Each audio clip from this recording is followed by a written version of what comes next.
Entonces, una diapositiva más y vamos a cambiar velocidades para pensar en antropología por medio de videos. Y yo voy a presentar el video, lo que vas a ver y lo que quiero que observen. Después vamos a ver el video y después vamos a hablar de lo que hemos visto. Y si hay tiempo, vamos a hacer otro video. Pero en cuanto al choque cultural, hemos hablado de ese proceso, hermanos, de entrar una cultura como adulto. Y usted está entrando muy emocionado, pero muy pronto empieza a caerse en esta etapa de rechazamiento, muy deprimido, con problemas en la familia. Y cada miembro de la familia tiene su propio desafío. A veces los hombres no se sienten útiles, no tengo propósito, no puedo hacer nada. Aún en la iglesia, en su propia cultura, como pastor, ellos dicen que usted tiene que ser pastor 5 años para ser el pastor verdadero en el corazón de los miembros. Porque usted tiene que ganar el derecho de pastorear. A ellos no les importa cuánto usted sabe, hasta que conocen que usted tiene amor y usted es comprometido y usted va a quedarse, pase lo que pase, para pastorear a la gente, y ellos empiezan a confiar en su liderazgo, etc. Entonces, en cuanto a esta etapa de rechazamiento, el hombre está sufriendo. La mujer, la mamá, ella tiene su propio desafío, los niños también, porque ellos son casi como animales en el parque zoológico, ¿no es cierto? Porque los niños en la escuela, en el colegio, no aceptan los extranjeros. Algunos sí, pero a veces los niños que aceptan a sus hijos no son la gente que usted quiere que sus hijos tienen como amigos, ¿no es cierto? A veces son las personas que están, claro, y no son parte del grupo principal de los buenos y etcétera. Entonces hay que tener cuidado con esto.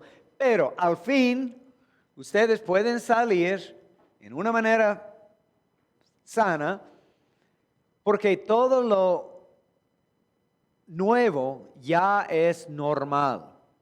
Pero, para que sepan, nunca jamás el resto de su vida va a sentirse cómodo. Porque aun cuando usted regrese a su país, va a sufrir el choque cultural.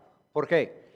Porque todo lo que era abnormal, es decir, no normal, ya es normal. Pero cuando usted regrese a lo normal, ya es un mundo no normal. Porque lo que usted ya ha aceptado no se encuentra en ese lado. Y sus hijos, debemos pensar en los hijos, los niños de misioneros, ellos sufren más. Porque ese es el único mundo que han experimentado. Por lo general, ellos se fueron al campo misionero cuando tenían 3, 4, 5 años. Entonces crecieron como mexicanos, como ecuatorianos. Y cuando ustedes regresen a otro país, ellos están en lo que supuestamente es su país, según su pasaporte, según sus padres, pero no se sienten en casa. Cuando estuve en la India hace pocos meses, estaba en otro museo de antropología, y este fue un museo que pertenecía a los salesianos de los católicos allá. Y este cura que estaba haciendo el tour nos dijo que la cultura suya es el lugar donde usted se siente en casa. ¿Ya? Esa es una manera de explicar cultura, las reglas de la vida normal para mí. Entonces, los niños están en casa aquí, pero cuando regresen a su país, al país de sus papás, de sus padres. No. Entonces, al regresar, ellos no entienden la manera de vestirse según la moda. Ellos no saben cuáles son las palabras, los términos, los dichos, los chistes, las películas que deben conocer, cuáles son los músicos, quiénes son los héroes entre su equipo de deportes. Ellos no saben nada de esa vida, ni quiénes son los héroes de la historia de ese país, porque ellos crecieron aquí. Es claro, hablan el idioma del país de sus padres, porque ese es el idioma de la casa. Ellos crecieron hablando tanto inglés como español a la vez.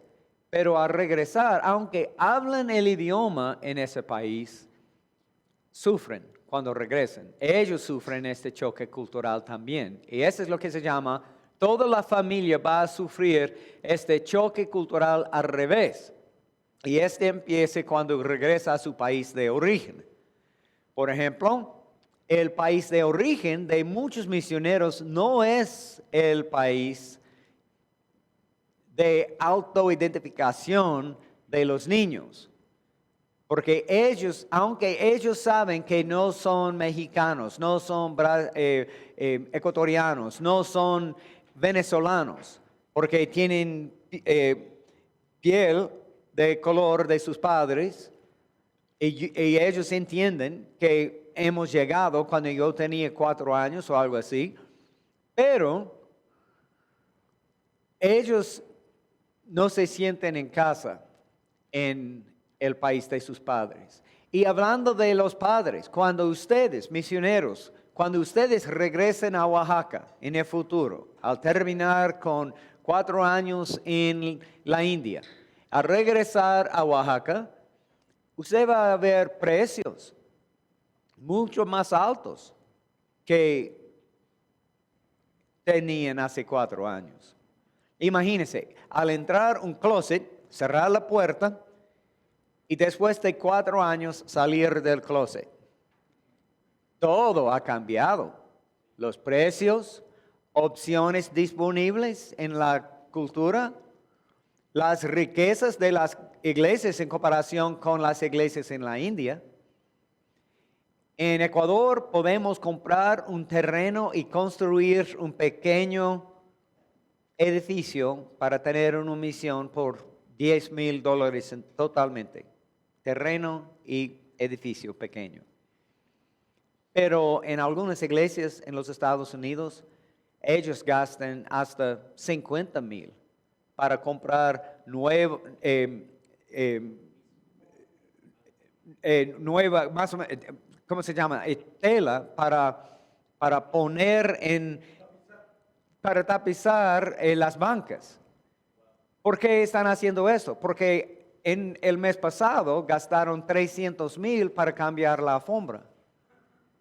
Y necesitan que los colores jueguen muy bien. Entonces van a gastar $50,000, $80,000 para cambiar el color de las bancas. Y usted está sentado en la banca esperando el momento para compartir sus experiencias en el campo misionero.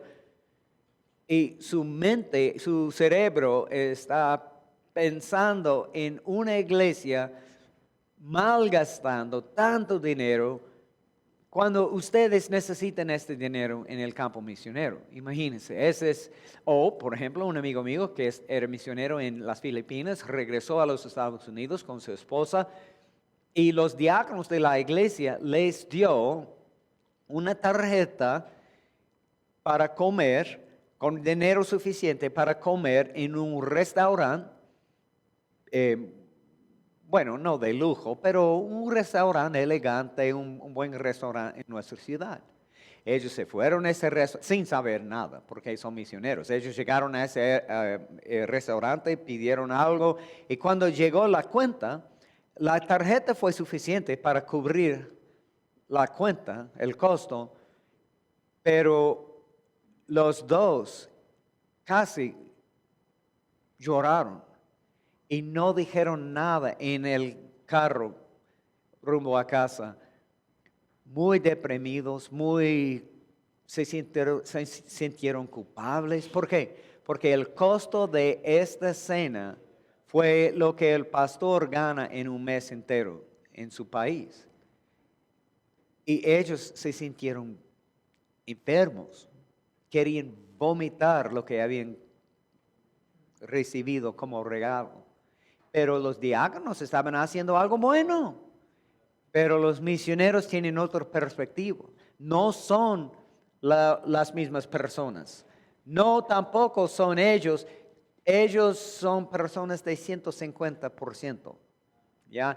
Han cambiado y han dejado atrás algunas prioridades. Y al ver las prioridades de las iglesias y sus preferencias, es difícil, hermano. Hablando de los niños, una vez más, hijos de misioneros, las frases, estilos de ropa, peligros.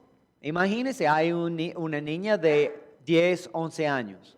Se van a la selva en Brasil, 4 años. Ellos regresan para pasar su tiempo de licencia y ella se encuentra en un mundo como adolescente lleno de peligros que no existían antes, cuando era niña. Necesitamos preparar los hijos de misioneros cuando están cambiando culturas. Sí, mi hermano. Me gustaría comentar una experiencia de unos amigos misioneros mexicanos en República Dominicana. Tenían 2 hijos y un hijo tercero nació en Dominicana. Y estaban viendo las Olimpiadas de Taekwondo y era un mexicano contra un dominicano. Entonces el mexicano ganó y ellos estaban celebrando porque había ganado el mexicano y sus 3 hijos estaban llorando porque había perdido el dominicano. Tiene razón, precisamente, eso es lo que ocurre. Y dice que los hijos de misioneros no se sientan en casa en ningún lugar. Y la pregunta más difícil para contestar es, ¿de dónde es usted? Bueno, mis padres son de Alabama. Yo nací en Texas mientras mi padre estaba estudiando en el seminario. Fuimos a Paraguay y después nos fuimos a Argentina. Pero mi abuela vive en Texas, entonces cuando estamos en los Estados Unidos, por lo general estamos paseando. Ellos no saben nada de lo normal para nosotros. Hermano, las estadísticas, ¿qué pasa con los hijos de los misioneros con respecto al ministerio? Bueno, hay estudios, pero es más o menos igual como hijos de pastores. ¿Cuántos pastores, los hijos de pastores van a continuar en el ministerio como su papá? Pero depende del misionero. A veces los misioneros son los misioneros que tienen 1 año de experiencia 30 veces. La esposa salió del pozo muy abajito o él salió allá y la esposa es una buena misionera.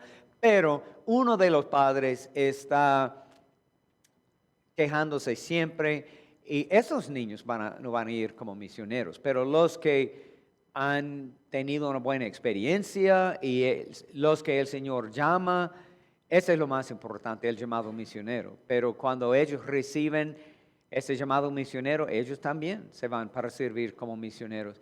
Pero dice que los hijos de misioneros tienen muchas destrezas, muchas habilidades que otros hijos no tienen, de otras familias, digamos. Por ejemplo, mis primos, cuando ellos tenían 15 y 13 años, eran hijos de misioneros en Indonesia. Y ellos iban a regresar a los Estados Unidos para pasar el verano, tiempo libre, con sus abuelos, mis abuelos. Entonces estaban volando solos de Indonesia a los Estados Unidos por Hong Kong. Pero al llegar a Hong Kong se canceló el próximo vuelo y tenían que pasar 3 días en Hong Kong. Entonces ellos encontraron un taxi y se fue a la parte de la ciudad donde se vende ropa y ellos compraron todos los blue jeans para el próximo año lectivo en la escuela. Los hijos de misioneros tienen muchas destrezas que nuestros hijos no tienen. Pero lo que les falta por lo general son las destrezas sociales, cómo relacionarse con otras personas de su edad. Parecen extraños a veces, por esa razón, porque ellos no crecieron aquí. Dice que usted puede discernir y distinguir quién es el hijo de misionero en un grupo de niños. El hijo de misionero es una persona que habla 3 idiomas, pero él no puede escribir ni uno de ellos correctamente en cuanto a ortografía. O dice que al ver un machete, él piensa que esa es una máquina para cortar el césped en el jardín. En los Estados Unidos tienen máquinas, ¿no es cierto? Pero ellos piensan que es machete. O cuando ellos se van a parque zoológico y dice, ay, esos son tan asombrosos, mirando a animales. O al mirar un documentario de National Geographic en el televisor y hay un documentario de otro país y cuando él está disfrutando ese programa, él reconoce una persona que es amigo de él. ¿Ya? Él por lo general es hijo de misionero.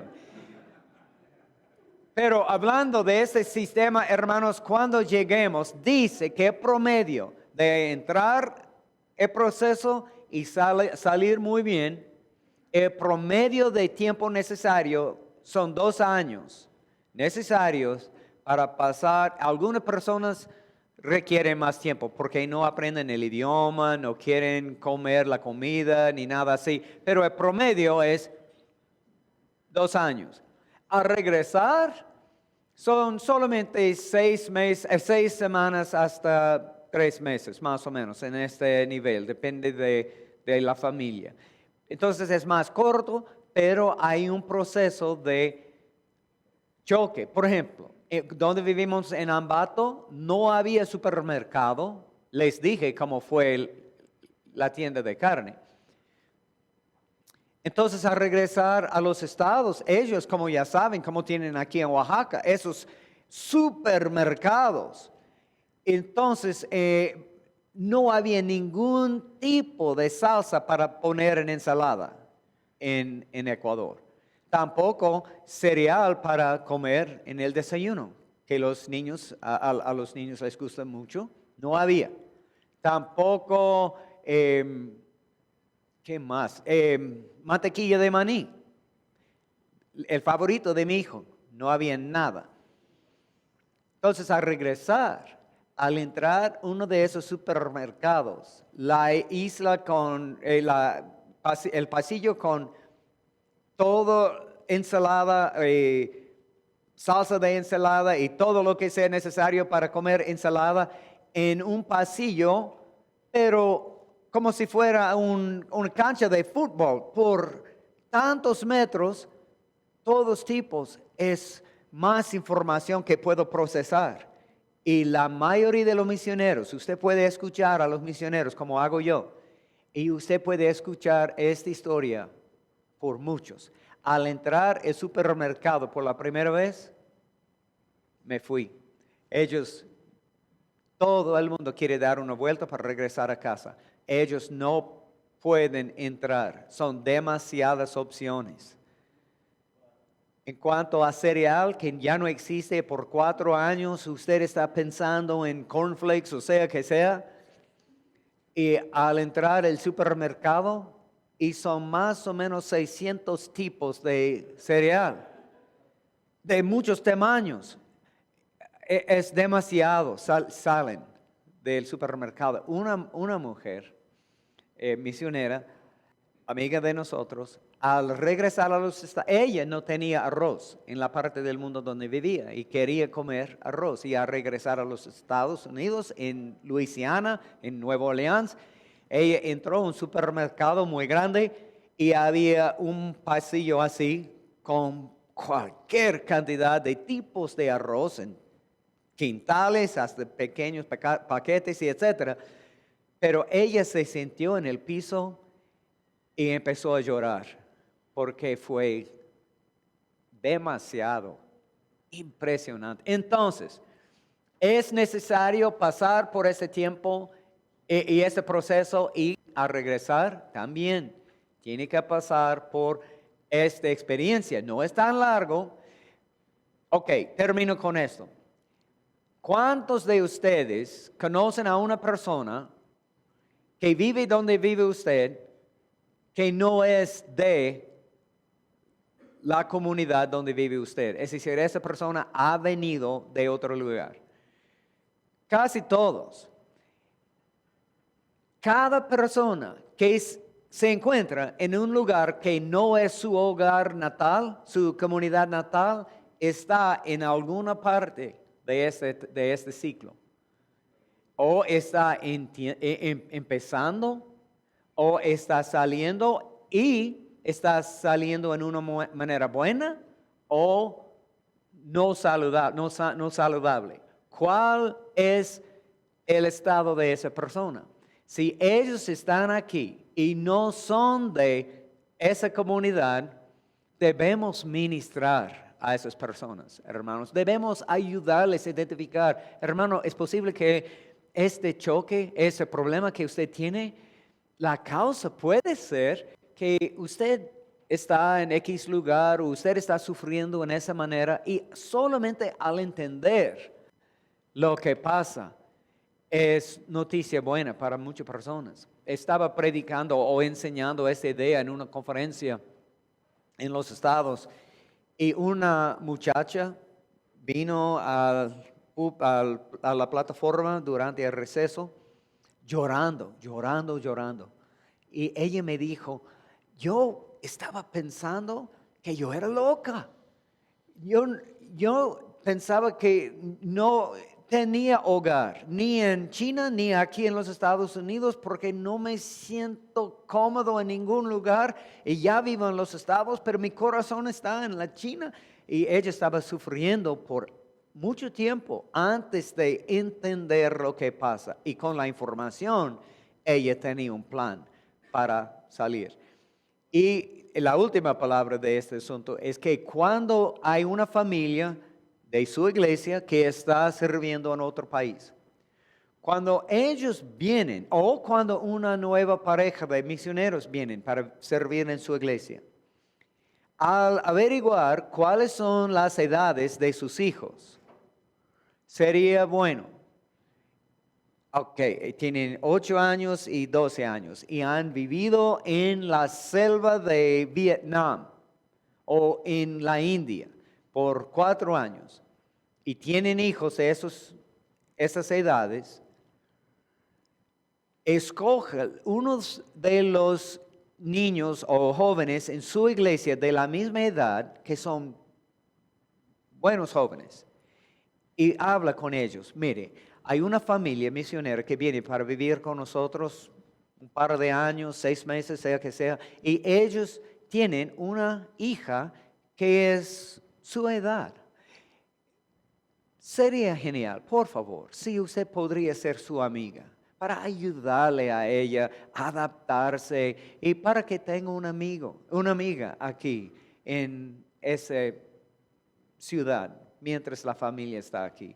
Hermanos, sería una bendición increíble en esa familia, porque el tiempo de licencia o el tiempo de furlough, dicen los gringos, esa es una pesadilla en la vida de muchos de los hijos de misioneros. Ellos no están anticipando con gozo como los padres hacen, que quieren ver a su mamá una vez más o quieren predicar en su iglesia una vez más, o sea que sea. Los niños, para ellos se ponen nerviosos pensando en el regreso y no pueden decir nada a sus padres porque se sienten culpables.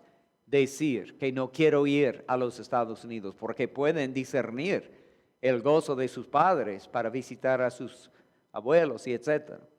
Entonces, ese es algo que podemos hacer y con esta información podemos ministrar a los que sufren.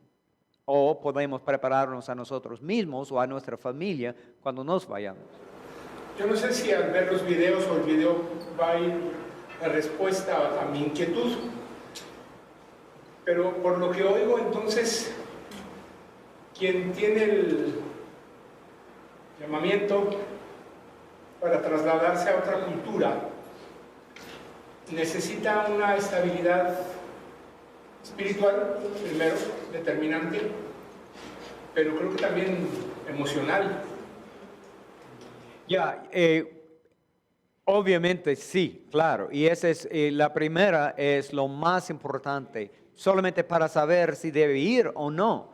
Porque muchas personas me han dicho, bueno, Señor, yo no he escuchado nada de un llamado. El Señor no escucho nada. Pero siempre digo que hay miles de voces gritando nuestra atención. Televisión, revistas, amigos, familia, trabajo, la cultura, etc. ¿Cómo puedo discernir el llamado del Señor? La única manera para oír esta voz suave de Dios diciendo, esa es la manera, camina por esa manera, es acercarnos a Jesús lo más posible para quedarnos ahí. Y nos ayudará en oír su voz, el llamado, y cuando Él nos guíe en el futuro, dónde debemos ir, qué debemos hacer, etc. Necesitamos mantener esta relación con Cristo. Y como decimos cuando estamos preparando una pareja para casarse, aquí está usted novio, aquí está usted novia, y ustedes deben acercarse a Jesús y a la vez ustedes están acercándose el uno al otro también, porque esa es la ventaja de la familia, pero de cada persona. Necesitamos acercarnos y mejorar nuestra relación con Cristo. Este es lo esencial en la vida de un misionero. ¿Por qué? Porque hablando de amortiguadores que tenemos para mantener la vida aquí, cada uno de ustedes tiene problemas emocionales, tienen problemas mentales, yo sé, porque yo soy ser humano, tú. Cada uno de nosotros tenemos ese problema, y es así, hermano. Cuando estoy sufriendo celos, o yo estoy sufriendo la ira, o yo estoy sufriendo la culpa, yo puedo ministrarme a mí mismo por una película, pescar, hacer ejercicios o algo así. Yo puedo hacerlo, ¿ya? La mejor manera para hacerlo, yo he encontrado lo que yo puedo manejar, y yo puedo empujar ese sentimiento, esa emoción de culpa en el closet y cerrar la puerta. Pero de vez en cuando se escapa, y yo necesito hacer mi actividad para ministrar a mis emociones, para mantener en el closet. Pero como les dije, cuando nos vayamos al campo misionero, lo que me sirve ya no existe. Entonces, agencias misioneros, cuando usted quiere ir como misionero, ellos están preguntando muchas preguntas muy personales. ¿Por qué? Porque ellos quieren identificar si hay algo en el pasado que puede brotar de nuevo cuando usted no tiene en su nuevo lugar esta manera para restablecer amortiguadores, ¿ya?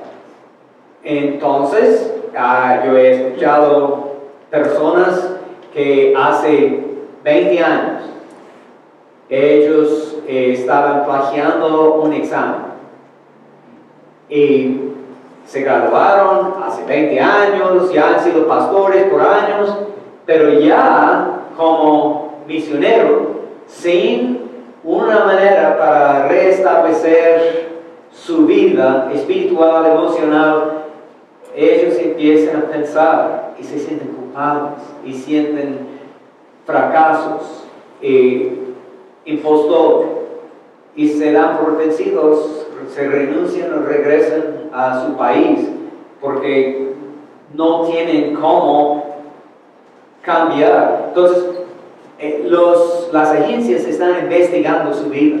Ellos quieren identificar cuáles son los problemas en su vida que usted está escondiendo aquí.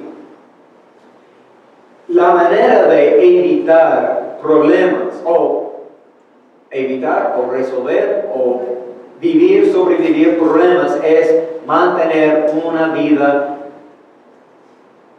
con Cristo, andando con el Espíritu Santo en armonía con las enseñanzas de la palabra.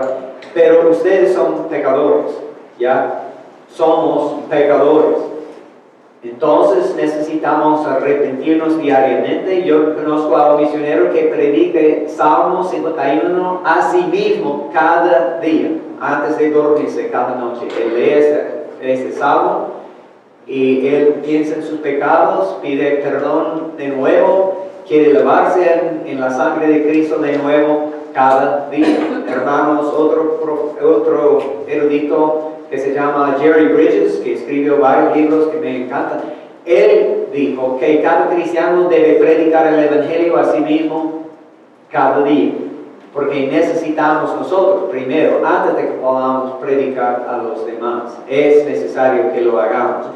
Entonces necesitamos resolver problemas psicológicos si hay, pero también debemos mantener esa relación espiritual. Pero el problema que hemos visto, hablando del sur global, ¿cuál es el sur global? El sur global es el mundo al sur de Río Grande, al sur de Europa, al sur de Rusia, es decir, América Latina, África y Asia. Este es el sur global. El sur global es el poder de la realidad en el mundo en que vivimos. Económicamente, el centro de poder se encuentra en el sur global. Hay más cristianos en el sur global que en el norte. Las iglesias más grandes en todo el mundo se encuentran en el sur global.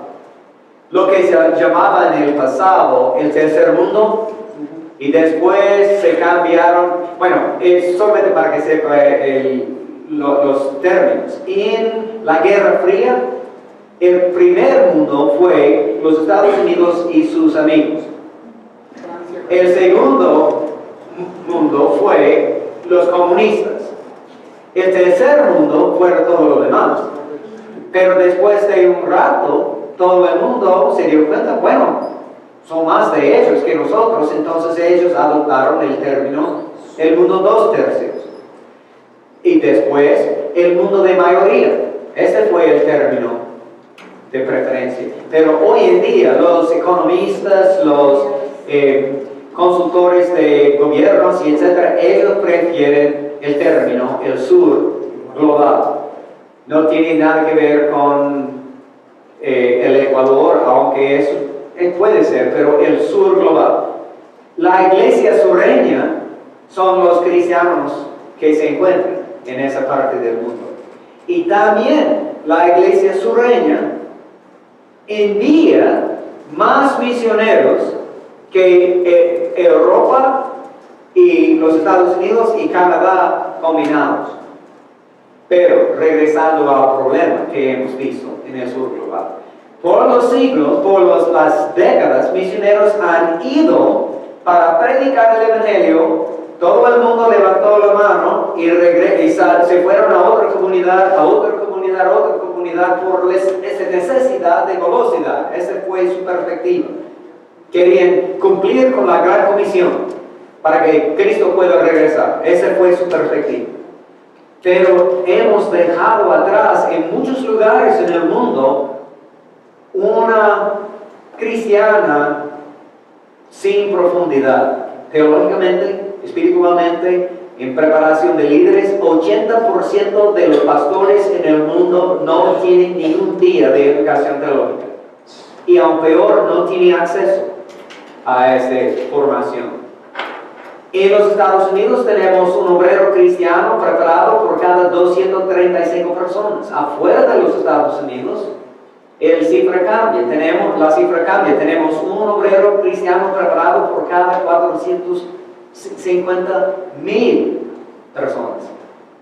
Hay mucha necesidad. Y ellos están exigiendo que traigamos formación teológica. Haz el tipo de formación teológica que llegue en lo que se llama credenciales, que puede tener títulos y etc. Eso es lo que hemos visto. Es la culpa nuestra. O, bueno, de mis antepasados, no es mi culpa ahora. Pero, y el problema es, hermanos, no hay una manera. ¿Qué vamos a hacer? ¿Vamos a enviar todo el mundo a Oaxaca para estudiar aquí? Pero si vengan aquí no van a regresar a Nigeria, les aseguro. Ni a Haití, ni a otro lugar. Si ellos podrían, ellos van a venir para quedarse y vamos a hacer más, vamos a empeorar el caso donde son. Por eso tenemos agencias como la nuestra que está formando pastores donde se encuentran. Y ustedes pueden ser maestros haciéndolo como misioneros por todas partes. Tenemos el currículo mencionando ese libro, pero regresando a la pregunta del hermano Alfredo, la primera parte de cada día, de cada semana, de las 9 semanas de enseñanza, la primera hora es el discipulado, ayudándoles a los pastores en el sur global a entender qué es un cristiano, cómo puedo mejorar mi discipulado, mi cristianismo. ¿Por qué lo hacemos? Porque ellos no tienen formación. Ese es el problema que hemos visto en el sur global, en África. El pastor, que había sido pastor 7 años, nos preguntó si como la carne de otro hombre recibo también sus pecados. Preguntas así, ¿cómo podemos enseñar Antiguo Testamento, Nuevo Testamento y salir? No, él necesita también el discipulado. Él necesita lo académico y también él necesita entender cómo pastorear a otras personas, cómo administrar una iglesia. Eso es lo que hacemos. Y ustedes están recibiendo esa información aquí en Oaxaca, en Lacey. Perfecto, genial. Ojalá que todo el mundo tuviera la oportunidad. Pero como les dije, hay miles de personas en el mundo que daría todo lo que tienen para estar aquí en esta aula, pero no pueden. Y tenemos mandamientos por toda la Biblia que los que tienen la responsabilidad de pasar esa información a otros.